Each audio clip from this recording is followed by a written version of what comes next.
Welcome back everybody, this is Airsoft Customs.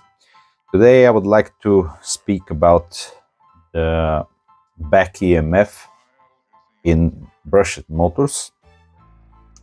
Since I started teaching, I was told so many times that, man, you don't need to choose a very high torque motor. And by very high torque motor, I mean, for example, 28 or 32 TPAs, which you all know that stands for turns per armature. And perhaps this rotor paired with, let's say, N42, N50, and 55 magnets, if you can get somewhere, this actually makes the motor not so efficient. And what they all mean was that the greater the magnets plus the greater the amount of TPA equals a greater amount of back EMF, which actually produce a lot more force to overcome while starting up and generates a lot more amp draw.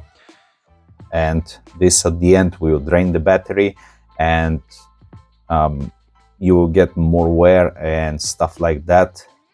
And for some time I was cautioned, or I was having precautions in selecting motors until I get into the Franken torque motors. And whenever I can, or when the build needs it, I'm trying to prepare one motor.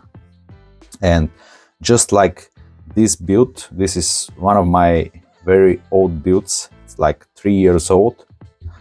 It had been done in 2021, and inside we have, I believe it was N42 magnets and a 32 TPA rotor, which actually give us like 14, or between 12 and 14 RPS on that build.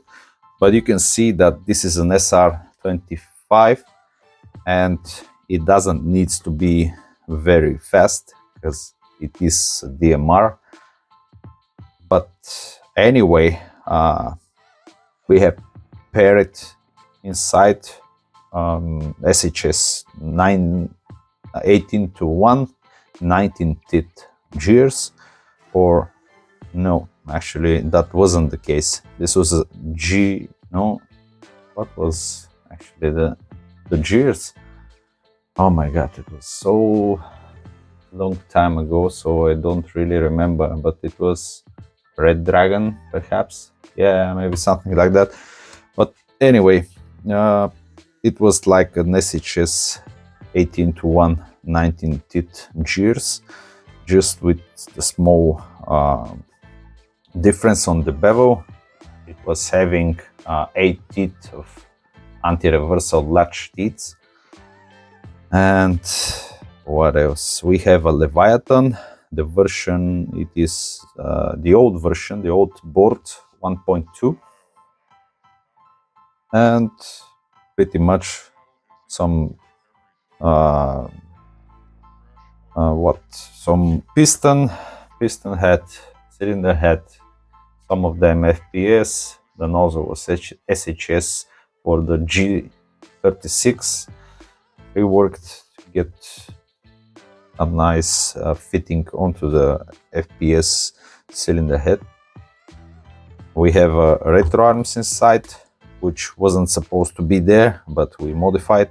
I mean, it was in the time when SEMA wasn't able to output their own CNC gearbox, and we wasn't having a better option, because on that time we were still playing at very high joule output, so stock one is good for 2.5 joules, but this gun was pretty much around 4 joules, so this is not the case today. It was lowered to 2.5 because we already have some rules in the local fields and needs to comply. But anyway, we have a max model inside, barrel, nice booking, and those are our custom magazines. They are here just for the video, so I still didn't have plenty of time to actually finish the product, but anyway, I will do when I can actually. So the most important thing that we are getting here is the motor. The motor, as I mentioned, it's a Franken torque motor, slow, but man, this has at least 1 horsepower for sure. But I'm not gonna speak more. I'm about to show you what are the stats of this gun. As you may see, this is the Leviathan. I don't know if we are still connected. Let's see, because I left it for some time. Okay, so take a look. What do we have here? We have, what was that, man? Take a look. Active brake at 26%, 26%. Precock at 0. Everything is actually not touched except for the selector. It's semi. And the gun has not even 8,000 shots of BB, so it wasn't used so much. And take a look at the statistics.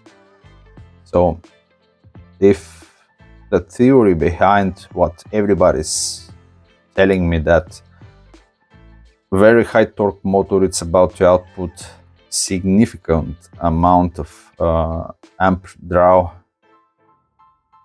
on the startup of the motor, I'm not seeing this right here.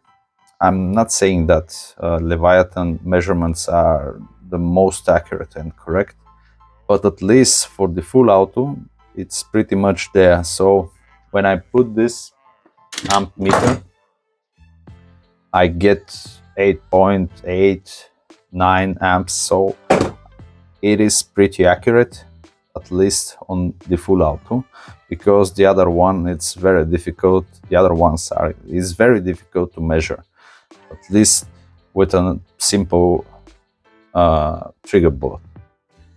It needs an oscilloscope, and you know, this isn't inside of the gun. So what we have here, it's very good, man. 48 amps at startup. I never saw something like that with an M160 and a full sector teeth. So full of them, the whole 19 teeth are inside the gun. And take a look how it's actually cycling.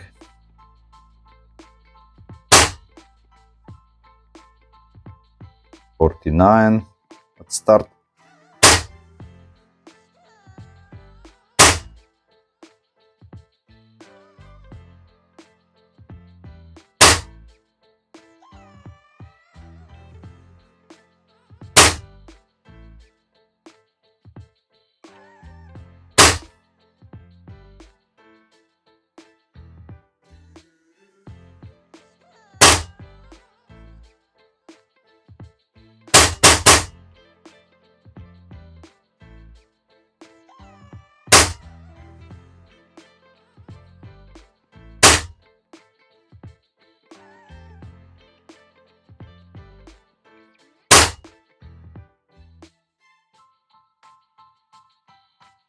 So you get the idea. This is done on the version 1.37 of the firmware of the Leviathan. Sorry. So the cycle time is 77 milliseconds on semi, but this gun, it's actually pre-cocking on the last teeth by default. Even on 70% effective braking, it is still there, still on the last teeth. So nobody can actually argue that this low motor start current is achievable without very high torque motor, because this motor doesn't struggle to put the last heat at the end with the whole spring compressed.